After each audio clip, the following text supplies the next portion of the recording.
بسم الله الرحمن الرحيم الحمد لله رب العالمين والصلاة والسلام على خير خلق الله محمد وعلى آله وأصحابه الكرام وتابعيهم بإحسان إلى يوم الدين.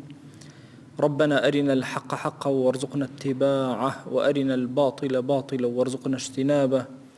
ربنا آتنا في الدنيا حسنة وفي الآخرة حسنة وقنا عذاب النار. بەڕێزان و خۆشەویستانم، ئێمە لە خزمەت کتێبی نایابی مختصر منهاج القاصدین کە یەکێکە لە کتێبە زۆر نایابەکان و دوو جار کورتکراوەی ئەحیا علوم الدینە. ژیانێک لە خزمەت ئەم کتێبین و ژیانێک بەسەر ئەبین لە خزمەت ئەم کتێبە. ئێمە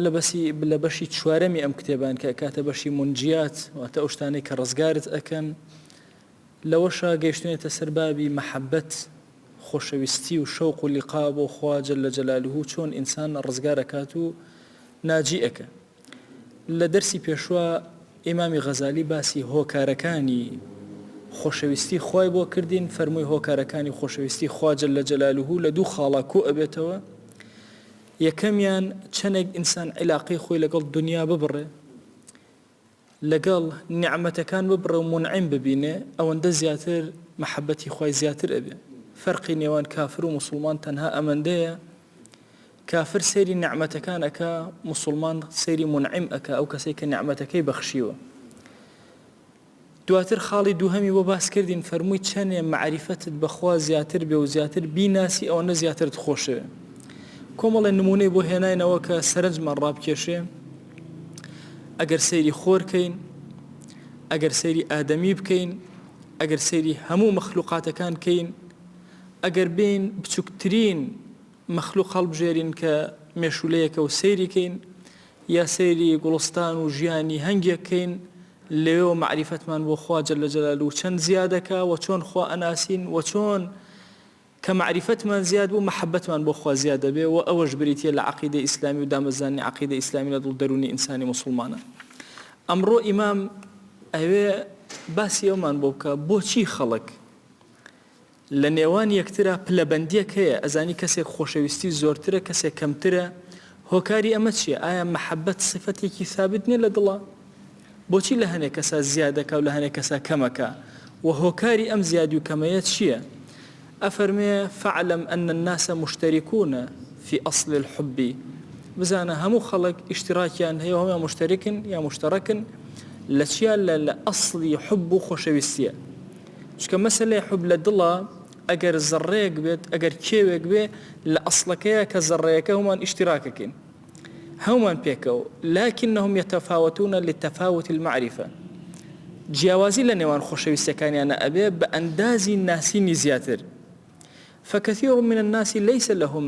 من معرفة الله تعالى إلا الصفات والأسماء التي قرعت أسماءهم.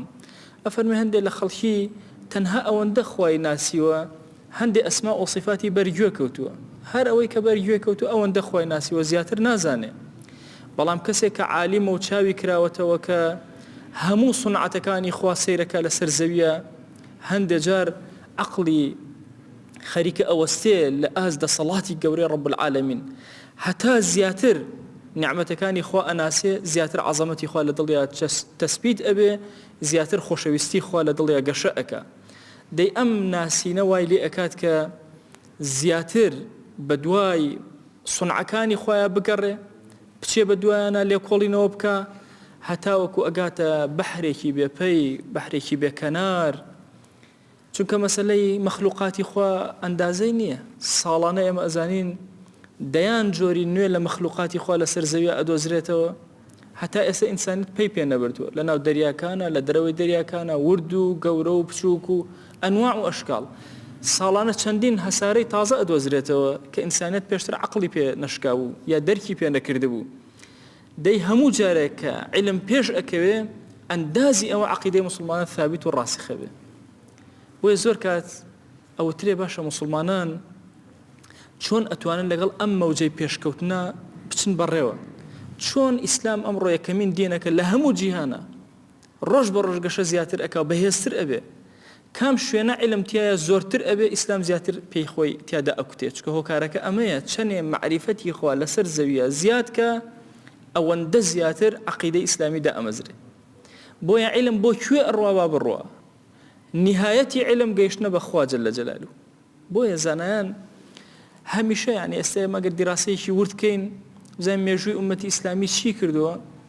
کە ئەبینی هەموو سەردەمێک کۆمەڵی زانای زۆر بەرز لە زانستی طبە لە فەلەکیاتە لە هەموو شتەکانە کاتێک کە ڕۆچوون عەقیدەی خەڵکی موسڵمان زۆر بەرز بووەتەوە ئێستاش ئەو هەیە بەردەوام تۆ ئەبینی یعنی ڕۆژێک لە ڕۆژان ئێمە ئەلمانی و با بڵێن شوێعەکان بەتایبەتی لەو زەمانانە کە لە هەشتاکانیان و چۆن ئەبێ مەلەکول مەوت لە یەک لەحظە گیانی ئەم هەموو خەڵکە بکێشێ چۆن ئەتوانێ بەڵام ئێستا ئێمە توانین بە یەک پلاکی بەسیط کارەبای شارێ بکوژێنینەوە سیرەکەی عیلم وای کردو ئێستا زۆر بە ئاسانی توانین جوابی بدەیتەوە لەوەچێ لە هەشتاکانە تۆزە بە زەحمەتترمان توانێت جوابیان بدەینەوە دەیان قەزەی تر جاران لە مەسەلەی قەزا و قەدەرە نمونەمان بۆ کەسێک هێنایەوە کە مامۆسایەک ئەگەر بێت و تەڵەبەکەی لە ئەوڵی ساڵەوە زیرەک بێ ئەزانێت دەرەچەیە دەرناچێت کابرا قەناعەتی نەکرد ئێستا پێ ئەڵێن ئەو کەسەی کە یاری ئەتاری دروست کردووە کە تۆ ئەچیتە سەر ئەتاریەکە و خەریکە بی هەر یەکێک لە گەمەکان کە تۆ دەست پێ ئەەکەی ئەزانن نەتیجەی تۆ چی ئەبێ بە شێوازی پەنجە جوڵانەکە تا تێ ئەگا تۆ کێی ئێستا هەندێک دیراساتی نوێ هەیە ئەو ڕکلامانەی کە ئەکرێت یەتە سەر شاشەکەت ڕکلام بەهۆی پەنجەی تۆیەوە ئەکرێ ئەگەر بزانێت پەنجەکە پەنجەی مناڵە یاری پێ ئەکا لەوێ ئەو ئەزانێت کە دای مەزراندووە ڕکلامە گەیەنەکە بۆ مناڵ بشێ یان بۆ مناڵ نەشێ هەندێک جار هەندێک کۆمپانیای خراپ هەن ئەگەر بزانێت کەسێکی گەورەی ڕکلامێکی تری بۆ ئەنێرێ لەبەرەوە ئێستا سەیرەکەی کاتێک کە ئەمان علمی خوا جەل جەلالوه کە خۆی ئەم ئینسانی خەلق کردووە مانای ئەمە نییە ئەو کەسێک کە خەڵقی کردووە یاری بەم کەسە ئەکا نەخێر ئەم کەسە خۆی یاریەکە ئەکا بەڵام ئەو کە دروستی کردو ئەزانێ بەرەو کوێ ئەڕوا ئەمانوت کاتێک کە لە قەزا و قەدەرە باسی مامۆسایەکمانە عەقڵ کەمتر مەسەلەن ئیستیعابی ئەوەیە کرد بەڵام ئەمڕۆ زیاتر ئیستیعابیەکە کە کاتێ باسی یاریەک لە یاریەکانی ناو تۆڕە کۆمەڵایەتەکان با بڵێن ئەنتەرنێتەکەی نەک تۆڕە کۆمەڵایەتەکان زیاتر ئەنتەرنێت دەی علم هەتا گەشەکە هەتا گەورەتر بێ عەقیدەی موسڵمان زیاتر دامەزراوە ئەمە یاسایە کە بڕاوەتەوە هەتا وەکو زانست لە جیهانە سەرکەوێ مسلمانان زیاتر گەشە ئەکەن لە کوێی جیهانە علم زۆرتر پێشکەوت زیاتر لەوێ مسلمان گەشە ئەکەن و بەهێزتر ئەبن بۆیە ئەبینی لەم زەمانە ئەبوای ئێستا کافران کە سەیطەرەیان هەیە بەسەر هەموو دنیای مسلمانە بکوژاندایەتەوە بەڵام حەضارەتی ئیسلامی ئێستا زۆر بەهێزترە لە جاران ئێستا لەناو غەربە ململانێ لەگەڵ غەربە ئەکە بۆیە هەموو جوڵەیە کە لە جیهانە ئەبێت دڵنیابن بە خەری مسلمانان نشکێت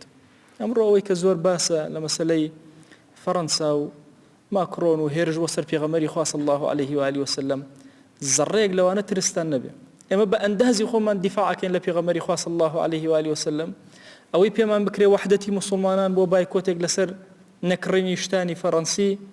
هەمووی فەوائدی خۆیە بێ بەڵام لە پشتی ئەمەوە دەستێکی معنەوی هەیە ئەبێ ماکرۆن ئەم بێ ئەدەبێ بکە بۆ ئەوی لە فەڕەنسا عەقیدەی مسلمانان ڕاسختر و دامەزراوتر بێ ئەبێ ماکرۆن ئەم بێ ئەدەبێ بکە تاوەکو ئیسلام لەوێ شەکاوەتر بێ بۆی خۆشەویستی پێغەمبەری خوا صلی الله عليه و سلم لە دڵا زیاتر شەکاوە بێ لەوە چێ لە ئایندەیەکی نزیکە ئێمە بەروبوومی ئەم جۆرە بێ ئەدەبیانە ببینین کە ئیسلام چۆن پێی خۆی دائەکوتێ نەک لەناو فەڕەنسا لەناو هەموو دۆلی ئەوروپیە قسەکەی مامۆستا سعیدی نورسی کە ئەفەرمێ ئەوروپا زگپڕۆکە بە ئیسلام ئەم قسەیە بێتە دی و ئومەتی ئیسلامی جارێکتر دروست بێتەوە بەو تەقەنیەتە بەهێزەی کە ئەمڕۆ جیهان ئەبا بەڕێوە ئومەتی ئیسلامی بێتەوە کایە و دەوڵەتی مسلمانە جایەکتر ساغ بێتەوە دروست بێتەوە زۆر ئاسایی بێ لەلاتە کە لە کۆتا خاڵا لەوە چێ مسلمانێکی زۆر شەهید بکرێت لەناو فەڕەنسا لەناو هەموو دۆلی ئەوروپیا بۆیە ڕێژەی مسلمان کەم بکرێتەوە هەرچۆن لە وڵاتانی مسلمان ئەندەنۆسیا زۆر وڵاتی تر جێبەجێ کرا و پیادە کرا بەڵام لە نەتیجە عاقبەت ئومەتی ئیسلامی جارێکتر هەڵ ئەسێتەوە لە ئەندەلوسا مسلمانان ئەشکێنرێ و ئەسووتێنرێ و تاو ئەکرێن بەڵام ڕۆژێک لە ڕۆژان دێت ئەو مزگەوتانێک کە کراون بە کەنیسە بگێڕنەوە سەر مزگەوت ئومەتی ئیسلامی ئومەتێکی زیندووە بۆیە باسەکە لە باسی علمە هەتاوەکو علم پێشکەوێ ئومە ئیسلامی بەهێزتر ئەبێ هەتاوەکو مرۆڤ زیاتر بناسرێ ئێمە عەقیدەمان دامەزراوترێ بێ هەتاوەکو علم لە کەون و کائیناتە بەهێزتر بێ ئومەتی ئیسلامی زیاتر عەقیدەی ڕاسختر ئەبێ و داکوتراوتر و بەهێزتر ئەبێ ئەفەرمێ ئەی باشە لە معریفەتی خوایە هۆکارێک کە لە قسووری فەهمی ئینسانە هەبێت لە معریفەتی خوایە چەندێک هەبێت وردە وردە ئەوەندە زیاتر عەقیدەی ئەو کەسە لاواز ئەبێ چەندێ لە خواناسیە لاواز بێ ئەوەندە عەقیدەی دامەزراوی لاوازتر ئەبێ ئەفەرمێ بە نمونە هەر کەسێک لەسەر ئەم زەویە طبعا لە عەقائیدی ئەشاعیرەیە هەندێک صفات باس کراوە وتوانە ئەم صفاتانە صفاتێکن کە هەر بە ئاسانی ئینسان بەس چاو بکاتەوە هەر شتێ ببینێ ئەم صفاتانەی خوا ئەبینێ هەر کەسێک شتێکی دروست کرد مۆبایلە کە ئێستا لە گیرفانی هەمومانە هەیە کاتێک کە ئەبینی ئەم مۆبایلە سەیری ئەەکەی سنعەتی ئینسانێک هاتووە ئەم مۆبایلەی دروست کردو ئەبێ ئەم ئینسانە وجودی هەبێ ئەم کەسێک کە ئەم مۆبایلەی دروست کردو ئەبێ خۆی حیاتی هەبێ اینجا بتوانێ ئەمە دروستکە ئەبێ ئەمە علمی هەبێ اینجا توانی بێتی ئەمە دروستکە ئەبێ دەسەڵاتی هەبێ بۆی دروستیکە قدرەتی هەبێ ئەبێ ئیرادەی کردبێ لە ناخی خۆی ئەمەی دروست کردبێ ئەم مۆبایلە قسە ئەکا کەوا بوو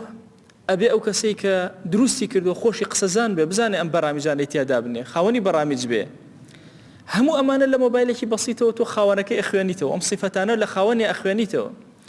هەموو ئەوەی لەم گردوونە ئەیبینی لە سونعی خوا جەل جەلالوه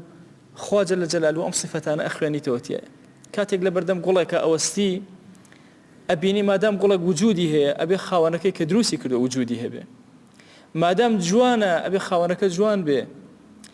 مادام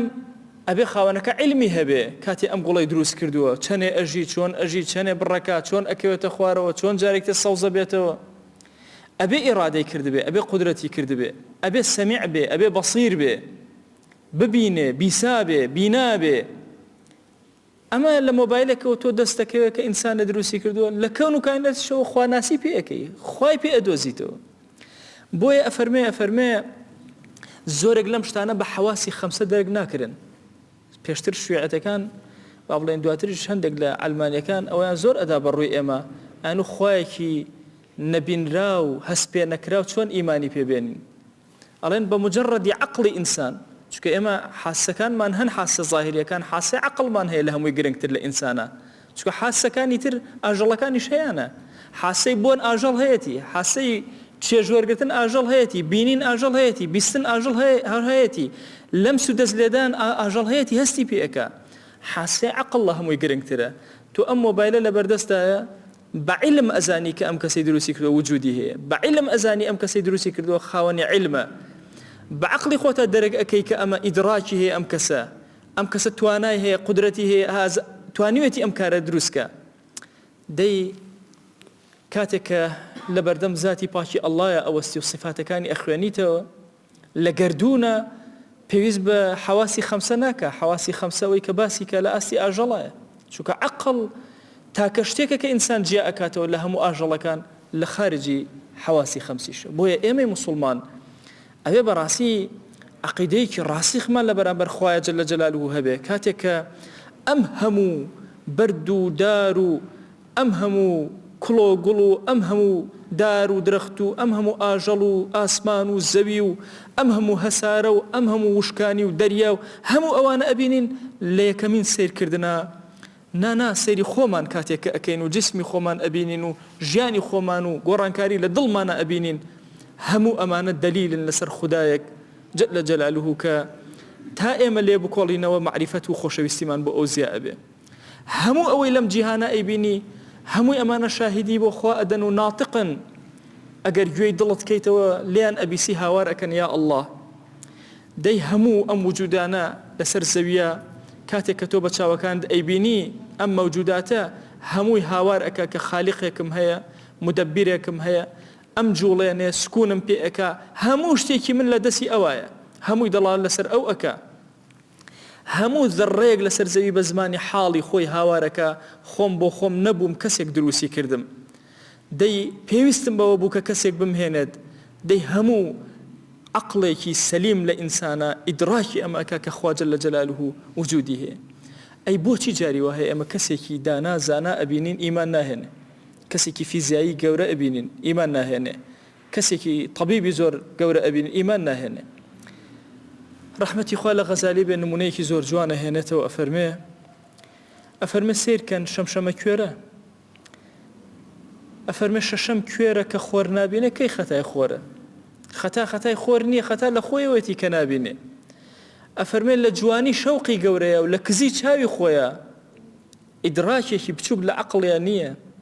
کاتێک ئەزانی عەقڵەکەی کوێر ئەبێ ئیتر ئەو ڕۆشنایە گەورە نابینێ بەڵکو ناتوانێت جۆڵە و حەرەکەی تیاکە لە ناو ڕۆشناییە بۆیە لە ناو تاریکیە ئەمێنێتەوە شەوانیەتە دەرەوە ئەفەرمێ هەر کەسێکتان بینی بەو شێوازە بزانە ئیلا کە پەردەیەک چاوەکانی دڵی داگیر کردووە ئیتر چاوەکانی دڵیش کە نەیان بینی ئەو کەسە ناتوانێت ئیمان بێنێ و معریفەتی خوا جەل جەلالوه بناسێ بە چاکی قصور لە فەهمی ئەمە هەیە بۆ معریفەتی خوا نەک لە بینینی خوایە ئەگەنە لە هەموو سوچێکی سەرزەویە دەرک لە هەموو ذڕەیەکە دەرک بە ذاتی باری ئەکەیت و ذاتی خوا جەل جەلالوه دەی ئەفەرمێ هەندێک جار سبحان الله ئینسان سەرەتا کاتێکە ئیدراک بە مەسائلی ئولوهیەتی خوا جەل جەلالوه و ڕوبوبیەتی خوا ئەکا حاڵەتێکی سیر لەم ئینسانە دروسە بێ ئەفەرمێ یەکەم جار کە ئینسان ئەگەر بێنە پێش چاوی خۆت کەسێک چاوی حیج نەبینە هیچ لە کتوپڕێکە چاوی پێ عەتا کرێ نا کەسێک کە تازە سەرەتای عەقڵێتی و عەقڵ پێیە ئەکا ئیدراکەکە هەموو غەریزەی عەقڵ کاتێک کە لە خۆیە ئەبینێ بۆیە زۆر کات گەنج ئەبینی حساب بۆ دایک و باوشی ناکە بۆ چونکە خۆی ئەڵێ خۆشم غەریزەی عەقڵم هەیە کاتێک پێ ئەڵێن بۆ شێوازە بڕۆ قەناعەت ناکە دوای زەمانێک تێئەگا کە عەقڵەکەی ئەم لەو کاتە قسووری هەبوو عەقڵێکی متەتەویرتر هەبوو لەو ئێمە زانستێکمان هەیە پێوتە زانستی مەنتیق لۆژیک زانستی مەنتیق عەقڵ دایناوە بۆ پاراستنی عەقڵ چۆن نەبێشتیوە چونکە لە عەقڵەکانە تەفاوت هەیە عەقڵی سەلیم و ناسەلیم هەیە عەقڵێکی سەلیم کۆمەڵی یاسایی داناوە بۆ عەقڵی ناسەلیم غەڵەت نەکە بۆ عەقڵی سەرەتای دەستپێکردنێتی دەرکە بۆی ئەفەرمە جاری وا هەیە لەم کاتە ئەم گەنجە کاتێکەوە عەقڵی سەرەتایەتی تەنها حساب بۆ عەقڵەکەی خۆیەکە مەشغوڵ ئەوێ بە عەقڵی خۆی زۆر شت لەدەست ئەدا پێی وایە هەموو شتێکی عەقڵی خۆی تەواوە دواتر تەجربەی ژیان تێ ئەگەێنە زۆرێکی هەڵەبوو هەندێک جار ئەوەندە مەشغوڵ ئەبێ بە عەقڵیەتی خۆیەوە زۆرێک لە ئیدراکەکانی خۆی لەدەست ئەدا حتا ئەکەوێتە هەندێک حاڵاتی سەیرەوە کە ئاگای لە دەوروبەری نامێنێ ئەوەندە مەشغوڵە بێ بە خۆی و خۆی بەلاوە جوانترین کەسە ناوی خۆی بەلاوە خۆشترین ناوە خۆی بەلا بەهێزترین کەسە عەقڵی خۆی لە پێش هەموو کەس ئەبینێ لە قۆناغێکی ترا وردە یەتەوە ئاستی ئاسایی خۆی و تێئەگا ئەفەرمێ ئەگەر کتوپڕ ئینسان حیوانێکی غەریب ببینێ کتوپڕ سەیرەکەی لەناو فەیسبووکەکەتە نا لە یوتیوبەکەتە لە تیکتۆکەکەتە لە هەر یەکێک لەوانە سەیرەکەی کتوپڕ باڵندەیەک یەتە سەر شاشەکە کە سەیری ئەەکەی تا ئێستا باڵندەی وات نەبینیوە سەرنجت ڕائەکێشێ بە سەد جۆر نەوع ئەخوێنێ بە سەد جۆر شکڵی خۆی ئەگۆڕ تۆش زۆر سەرێ سوڕەمێنێ سەیری ئەەکەی سوبحان الله سوبحان الله لە زمانە بەبێ ئیرادەی خۆت پاک و بێگەردی بۆ خوایە کە ئەمەی دروست کردو ئەبینی بولبولێک کاتێکەوە دوژمنەکانیان پشتی خۆی وەکو شێر لێک ڕەنگی شێر دەرەچ کە خۆشەویستەکەی ڕەنگی دڵ دەرەک کاتێک کە ئەمە ئەبینی سەرنج دڕائەکێشێ سوبحان الله یا ئیلاهی چیت خەلق کردووە لەسەر زەویە ئەفەرمێ کاتێ ئەمانە غەریبن بەلاتەوە یان دارێ درەختێک کە ئەبینی یا هەر کردەوەیەک لە کردەوەکانی خوا کە خارقی عادەیە ئەبینی تۆفان ئەدا لە شوێنێک هەڵەتەکێنێ بوومە لە زەیکی بەهێز شوێنێک هەر هەمووی ئەڕمێنێ سبحان الله دڵت هاوارەکە ئەفەرمێ ئەمە هۆکاری ئەوەیە ئولفەتێ پێوە نەگرتووە بۆیە هاوارەکەی بەخوا ئەگەرنا بەیانی تا ئێوارە هەموو ئەعزاکانی خۆت هەموو گەردون کە ئەیبینی هەموو مەخلوقات کە ئەیبینی هەموو جێگەی ئەوەیە هاوارکەی بڵێ سبحان الله والله ئەگەر جارێک سوژدەت برد هەموو جستت بە ئاسانی سوژدەی برد ئەبێ نەخت هاوارکە سبحان ربي الأعلى وبحمده چەند کەسێ ناتوانە سوژدە ببە کە ڕکوعت برد سبحان ربي العظيم وبحمده هەرچیت بینی هاوارکە سبحان الله مناڵێکی جوانی خۆتت بینی سفرەیەکت بینی کە ڕازایەوە بۆت شوێنێکت بینی کە تۆی شاردەوە تۆی نەخسە سەرجادە سپاسی خوای لەسەر کە سبحان الله کە بۆ ئەو خوای کە ئەمەی پێ عەتا کردی کاتێکەوە ئەوەستی سێری دەسەکانی خۆتەکەی هەر یەک جار ئینسان چوە سەر ئەو توانی خۆی بڕوە والله ئەبێ هەزاران جار هاوارکە سبحان الله یا ئیلاهی کە من چۆن دروست کردەوە چه مەخلوقێکم من کە شتێکت زانی ئەگەر زانیت پلاکێ داگیرسێنێ بکوژێنیتەوە لە مۆبایلێ بزانی هاوار کە سبحان الله خوای کە ئەم ئیدراکەی بە من عەتا کرد کە لەم شتانە فێر ببم بۆی ئینسان تووشی ئولفەت نەبێ دەردی ئولفەت و هەرچی شتە لە دەستی بدا ئیتر چاوی کوێر بێ ئەم هەموو عەزەمەتەی خوا ببینێ بەڵام ئاگای لە هیچ شتێکی نەبێ ئینسانی موسڵمان ئەبێ چاوی دڵی بکاتەوە ئەفەرمێ ئەگەر کەسێکی کوێر وردە وردە باڵغ بوو عاقڵ بوو لە هەموو شتێ تێگەیشت لە پڕ چاوی کرایەوە ئەفەرمێ زۆر ممکنە کاتێک کە ئەم هەموو دار و بار و ئەم هەموو جوانەی سەرزەوی ئەبینێ زۆر ترسی ئەوە هەیەکەوە عەقڵی لەدەست بدا کە کتۆ پڕ ببینێ هەر بۆیە حکمەتی خوا ئەوەیە کە مناڵ لە دایک ئەبێ یەکەم جار هیچ نابینێ اینجا وردە وردە شت بە ڕەشی ئەبینێ سێبەر ئەبینێ اینجا دوای سپی ئەبینێ اینجا دوای ڕەنگەکان وردە وردە ئەبینێ کتۆ پڕ هەموو نابینێ چونکە عەقڵی تەقەبوڵ و تەحەمولی ئەمە ناکە کەسێکی باڵغی عەقڵیش بێنە کە چاوی نەکرد بێتەوە لە پڕ چاو کاتەوە ئەم هەموو وێنانە ببینێ